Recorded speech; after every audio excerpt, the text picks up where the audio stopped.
Bismillahirrahmanirrahim. Sahih Bukhari 959 narrated Ata that during the early days of Ibn Zubair, Ibn Abbas had sent a message to him telling him that the Azaan for Eid prayer was never pronounced in the lifetime of Allah's Messenger, and the khutbah, religious talk, used to be delivered after as-salat.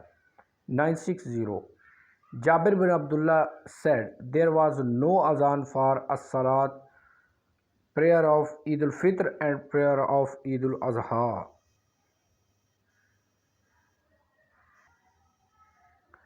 हज़रत अब्दुल्ला बिन ज़ुबैर रज़ी अल्लाह तआला अन्हु की तरफ हज़रत इब्न अब्बास ने पैगाम भेजा जबकि इनके लिए बैत ली जा रही थी कि ईद उल फित्र के दिन नमाज के लिए अजान नहीं कही जाती थी और खुतबा नमाज के बाद होता था।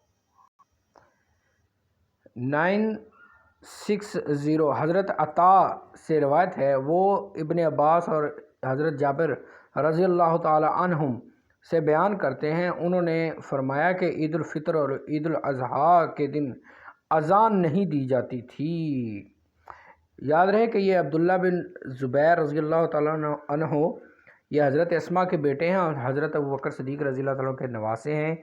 इन्होंने बनु उमैया के दौरे खिलाफत में हज़रत इमाम हुसैन और ये दोनों एक ही हम असर हैं दोनों, और इन्होंने जब हज़रत इमाम हुसैन करबला जा रहे थे तो इस तरफ जो मक्का का जो एरिया था, हिजाज़ का जो एरिया था, इसमें इन्होंने अपनी अलहदा खिलाफत कायम कर ली थी और ये 7-8 साल इन्होंने वो खिलाफत चलाई।